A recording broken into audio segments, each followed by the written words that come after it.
वैश्यापन जी कहते हैं, हे जन्मेजय, हयग्रीव नामक पराक्रमी एवं महारथी दैत्य ने पूषा पर आक्रमण करके बड़े जोर से सिंहनाद किया। क्रोध में भरे हुए उस दैत्य ने सोने की जाली से विभूषित विशाल धनुष को तानकर पूषा की ओर घोर दृष्टि से देखा। उस दैत्य के दोनों हाथों में बाणों के लेने, धनुष पर रखने, प्रत्यक्षा को खींचने और उन बाणों को छोड़ने में कितने क्षण का अंतर होता है, ये कोई भी नहीं देख पाते थे। दाएं बाएं और दोनों और बाण छोड़ते हुए उस दानवराज का देह दीप्यमान धनुष मंडलाकार होकर अलाद चक्र के समान प्रतीत होता था। उसके धनुष से छूटे हुए तीखे बाणों से, जिनमें सोने के पर लगे थे और जिन्हें शान पर चढ़ाकर तेज किया गया था, संपूर्ण दिशाएं और सूर्य की प्रभाएं भी आच्छादित हो गई। तदनंतर झुकी हुई गांठ और सुवर्णमय पंख वाले आकाशचारी बाणों के बहुत से समूह अंतरिक्ष में दिखाई देने लगे। पर्वत शिखर के समान उसके विशाल धनुष से प्रकट होने वाले उत्तम बाण आकाश में श्रेणीबद्ध होकर उड़ते हुए बाजों के समान सुशोभित होते थे। वो दैत्य गीध के पंख लगे हुए शिला पर तेज किए गए सुवर्ण से विभूषित महान वेगशाली तथा अक्षी नोक वाले बाणों का प्रहार कर रहा था। तदनंतर धनुष से बलपूर्वक उठे हुए सुवर्ण भूषित बाण पूषा के शरीर में गिरने और धंसने लगे। जैसे वर्षा ऋतु में जुगनुओं के समुदाय आकाश में सब ओर से विचरते हैं, उसी प्रकार वह लोग सुवर्ण निर्मित बाण बोम मंडल में सब ओर प्रकाशित हो रहे थे। जैसे वर्षा काल में बादल अपनी जलधाराओं से पर्वत को नहलाते हैं, उसी प्रकार शिला पर चढ़कर तेज किए गए स्वच्छ अग्रभाग वाले वह बाण मानो पूषा को सींच रहे थे। तत्पश्चात अपनी जलधाराओं से पर्वत को आच्छादित करने वाले मेघ की भांति हयग्रीव ने अपने बाणों की वर्षा से पूषा को ढक दिया। उस समय सब देवता पूषा सहित उस दैत्य के बल, वीर, पराक्रम, व्यवसाय और धैर्य को अद्भुत रूप से देख रहे थे। तदनंतर समुद्र से उठी हुई जल वर्षा के समान उस बाण वर्षा की पूषा ने कोई परवाह नहीं की। उन्होंने तत्काल ही रणभूमि में उस दैत्य पर धावा किया। पूषा का विशाल धनुष बड़े जोर से ठंकार करने वाला था। उसके पृष्ठ भाग में सोना जड़ा हुआ था। वो खींचा जाने पर मंडलाकार हो दूसरे इंद्र वज्र के समान जान पड़ता था। तत्पश्चात पूषा के धनुष से सोने के पर लगे हुए बाण आकाश को भरते हुए से प्रकट होने लगे। उस समय पूषा के सरासन में आकाश में सुनहरे पंख वाले बाणों की महाघोर विस्तृत एवं विशाल माला सी प्रकट हो रही थी। फिर तो झुकी हुई गांठ वाले बाणों से आहत हो वह दैत्य के बाण जाल आकाश में छिन्न भिन्न हो सब और बिखर कर गिरने लगे। तदनंतर सोने के पंख और कंक पक्षी के पर वाले बाण काट कर गिरने और गिराए जाने लगे, जिससे रणभूमि का सारा आकाश आच्छादित हो गया। पूषा ने अपने नाम से चिन्हित सूर्य तुल्य तेजस्वी तथा दिव्य सुवर्ण से भूषित हुए शिला पर तेज किए गए बाणों से हयग्रीव को ढक दिया। तब वो अमरशील, बलवान, कुपित तथा जलाने की इच्छा वाले अग्निदेव के समान तेजस्वी दानव यहाँ भयंकर बाण समूहों की वर्षा करने लगे। हयग्रीव ने रणभूमि में पूषा के ध्वज, पताका, धनुष, बागडोर और घोड़ों के जोत काटे डाले। तत्पश्चात 4 उत्तम सहायकों से उनके घोड़ों को मारकर उस महातेजस्वी दैत्य ने पूषा के सारथी को भी रथ की बैठक से नीचे गिरा दिया। उस युद्ध स्थल में हयग्रीव के द्वारा रथहीन किए गए पूषा उससे पराजित हो उसके रथ के पास से दूर चले गए। वह मृत्यु के मुख में मुक्त हुए समान उस दानों से बचकर इंद्र के रथ के समीप चले गए। तदनंतर वहां पुनः शाम्बरासुर और भग देवता अद्भुत, घोर और दारुण युद्ध आरंभ हुआ, जिसमें दोनों ओर से प्रहार और उसका प्रतीकार किया जा रहा था। सब प्रकार के योग का ज्ञान रखने वाले शाम्बरासुर के नेत्र क्रोध से लाल हो रहे थे। उसके धनुष की लंबाई 12 अरतिंत थी और उसकी चौड़ाई 7 कुशुक की थी। उससे वज्र की गड़गड़ाहट के समान ठंकार ध्वनि प्रकट हो रही थी। उसकी प्रत्यक्षा सुदृढ़ थी और वो धनुष भारी से भारी कार्य को सिद्ध कर सकता था।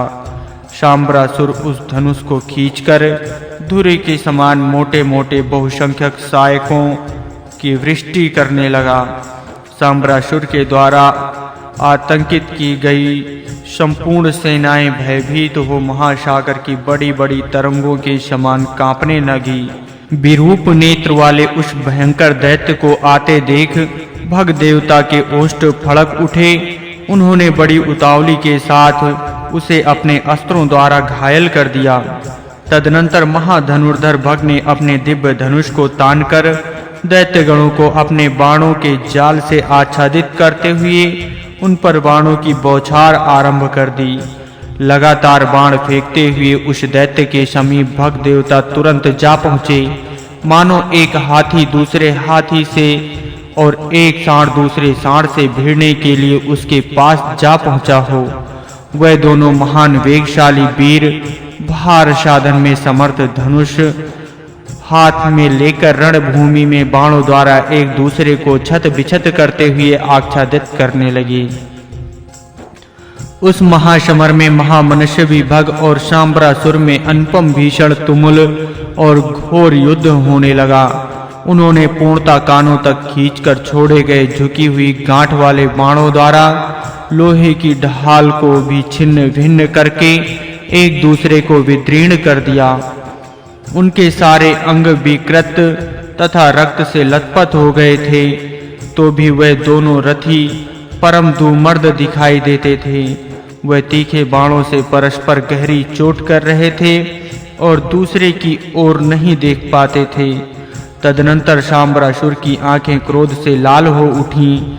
वो काल अनंत और यम के समान विकराल हो गया। उसने तुरंत ही समर भूमि में भग देवता को घायल कर दिया। जैसे गरुड़ आकाश में बड़े भारी सर्प को दबोच लेता है, उसी प्रकार शाम्बरासुर ने भग को पीड़ित कर दिया। शाम्बरासुर के चलाए हुए नराज भग के शरीर में तीव्र वेग से गिरने लगे, किंतु भग ने अंतरिक्ष में ही अपने बाणों द्वारा उन सभी नराजों को काट दिया। तब असुर शिरोमणि शाम्बर ने अग्नि के समान तेजस्वी और पर्वत के समान स्थिर भाव से खड़े हुए प्रकाशमान भग देवता को महान वेगशाली सुवर्ण भूषित 64 बाणों से बींध डाला। उस समय उन दोनों में बहुत देर तक एक सा युद्ध चलता रहा। शाम्बरासुर की मायाओं से आकाश का दिखाई देना बंद हो गया। रणभूमि में धनुष को तान करके खड़े हुए और दोनों हाथों से बाण चलाते हुए शाम्बरासुर के धनुष का शब्द वज्र की गड़गड़ाहट के समान सुनाई देता था। शाम्बरासुर उस महासमर में भग के घोड़ों और सारथी को मारकर भग के ऊपर वर्षा करने वाले मेघ के भांति बाणों की वृष्टि करने लगा।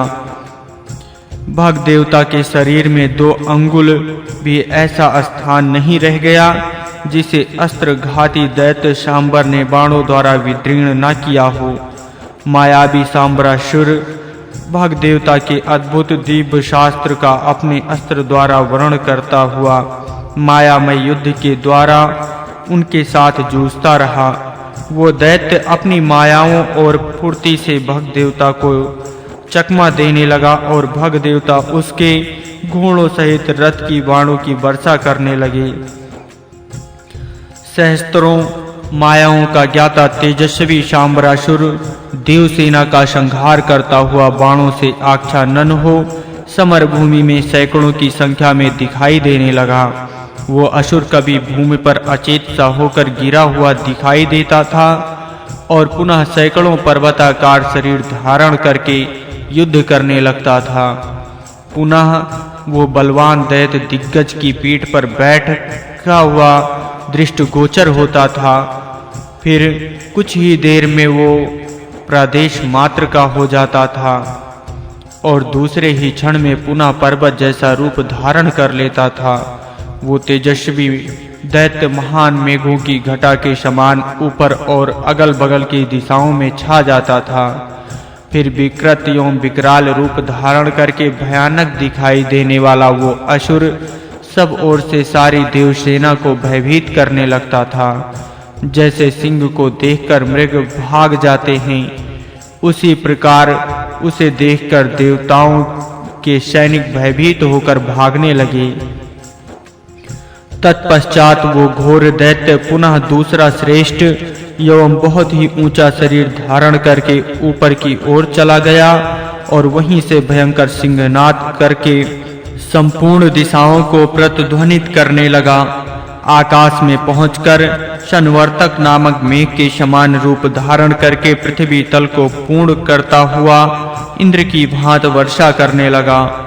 फिर वो भयंकर पराक्रमी दैत्य शनवर्तक अग्नि बनकर सैकड़ों ज्वालाओं से युक्त हो सैकड़ों मार्गों से चलकर देवताओं को बारंबार दग्ध करने लगा। फिर 2 घड़ी में महान पर्वत के समान रूप धारण करके वो 100 मस्तकों और 100 पेटों से युक्त हो गया, अथवा महान पर्वत रूप होकर सैकड़ों शिखरों एवं कंदराओं से संपन्न हो गया। उस समय वो शतशृंग पर्वत की भांति स्वर्गलोक का स्तंभ सा दिखाई देता था। जो दूसरे देवता साध्यगण और विशेष देव उसके ऊपर दिव्य शास्त्र चलाते थे, उनके उन सभी अस्त्रों को वो असुर अपना ग्रास बना लेता था। साम्रांगण में युद्ध करता हुआ वो असुर शिरोमणि सांबर अपने रथ के साथ गंधर्व नगर की भांति वहीं अंतर्ध्यान हो गया। भयानक पराक्रम दिखाने वाले वह प्रसिद्ध देवता समर भूमि में विचित्र युद्ध करने वाले सहस्त्र मायाधारी शांबरासुर को भयभीत होकर देखने लगे। उस युद्ध स्थल में दानवराज सांबरासुर के भय से संत्रस्त हो महाभाग भग देवता अपने रथ को छोड़कर देवराज इंद्र की शरण में चले गए। भग देवता को पराजित करके प्रतापी दानवराज सांबर उस स्थान पर गया जहां महातेजस्वी तथा महान प्रभा पुंज से परिपूर्ण जातवेता अग्निदेव विराजमान थे। वो बलवान दैत्य कुपित हो अपनी कठोर वाणी से अग्निदेव को डांट बताता हुआ बोला, मैं अभी तुम्हारे लिए मृत्यु रूप होता हूँ। ऐसा कहकर वो अंतर्ध्यान हो गया। वैश्यापन कहते हैं, हे जन्मेजय, इसी बीच में ब्राह्मणों के राजा महाबली सोम रणभूमि में सीता शास्त्र लेकर दानवों की सेना का संहार करने लगे। उनकी आकृति कैलाश शिखर के समान गौर थी। वे तेजस्वी नक्षत्र गणों से घिरे हुए थे। उन्होंने दंडधारी यमराज के समान दानवों को देख देख कर मारना आरंभ किया। सामर्थ्यशाली एवं कांतिमान चंद्रदेव प्रलय काल में प्रकट हुए काल के समान दैत्यों की सेना में विचरते हुए उनके रथ समूहों और अश्व समुदायों का संहार करने लगे। चंद्रमा के अमरसवश बड़े वेग से समस्त दानवों और उनके रथ समूहों को उसी तरह दग्ध करना आरंभ किया जैसे वन में प्रकट हुआ दावा नल सारे वृक्षों को जलाकर भस्म कर देता है। वह रथों से रथियों और हाथियों से हाथी सवार योद्धाओं और घोड़ों की पीठों से गुण सवारों तथा पैदल सैनिकों को भी पृथ्वी पर गिराकर रौंद डालते थे। जैसे वायुदेव अपने बल से वृक्षों को तोड़ डालते हैं, उसी प्रकार महातेजस्वी चंद्रमा ने समस्त दानवों तथा उनकी विशाल सेना को अपने शीतास्त्र से नष्ट प्राय कर दिया। उनका वो अस्त्र क्रोध पूर्वक पशुओं का संहार करने वाला रुद्र देव के पिनाक की भांति शत्रुओं के रक्त से सन गया। वह बलवान एवं कांतिमान चंद्रदेव युगांतकारी काल के समान दैत्यों की सेना में विचरने लगे। वे भागती हुई विशाल दैत्य सेना को बारंबार रोककर उनका संहार करते थे। चंद्रमा को मृत के समान आते देख सारे दैत्य योद्धा विस्मित हो जाते थे। अंधकार का निवारण करने वाले चंद्रदेव युद्ध स्थल में जिस जिस ओर शिशिर शास्त्र का प्रहार करते थे, उस ओर की सारी दैत्य सेनाएं अकड़कर धराशायी हो जाती थीं। वे अपने बल से सुरक्षित हो सारी दैत्य सेनाओं को विदीर्ण करने लगे। उस महासमर में भयंकर कर्म करने वाले चंद्रमा को इस प्रकार मुंह बाए यमराज के समान दैत्य सेनाओं को अपना ग्रास बनाते तथा दैत्य की भांति भयानक रूप से अपनी ओर आते देख चंद्र और सूर्य नाम वाले महाबली दैत्य धनुष खींचकर वर्षा करने वाले दो मेघों के समान अपने बाणों से उन चंद्रदेव को आच्छादित करने लगे।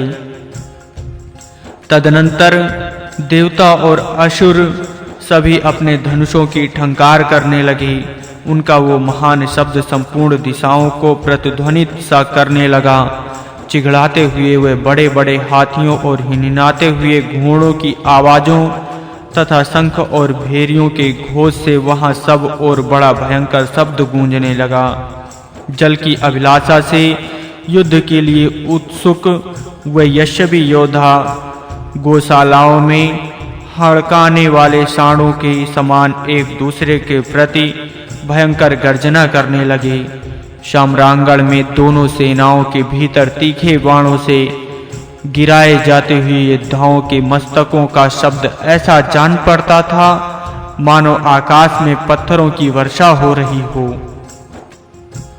युद्ध के मुहाने पर कुंडल पगड़ी तथा सोने के हार धारण करने वाले योद्धाओं के मस्तक पृथ्वी पर पड़े हुए दृष्टिगोचर होते हुए थे। वहां सब और दो ही घड़ी में सारी भूमि योद्धाओं की बाणों द्वारा मथे गए शरीरों, धनुष सहित कटी हुई भुजाओं, हस्त भूषण सहित हाथों, अनन्यान रक्त रंजित कटे हुए अंगों, कवचावृत शरीरों, चंदन चर्चित बहुत से अवयवों, तत्त सुवर्ण के कुंडल आदि भूषणों से अलंकृत चंद्रोपम मुखों का हाथी, घोड़े और मनुष्यों के संपूर्ण लाशों से आच्छादित हो गई। वहां विशाल धनुष मेघों के समान शास्त्र रूपी विद्युत से प्रकाशित हो रहे थे। रथ आदि वाहनों का घोष घन मंडल की गर्जना के समान प्रतीत होता था। युद्ध स्थल में देवताओं और दानवों का वो घोर संग्राम रक्त रूपी जल की धारा बहता हुआ उग्र रूप धारण करता जा रहा था। इस प्रकार श्री महाभारत के खिल भाग हरिवंश के अंतर्गत भविष्य पर्व में वामन अवतार के प्रसंग में देवताओं और असुरों का युद्ध विषयक 55वां अध्याय पूरा हुआ।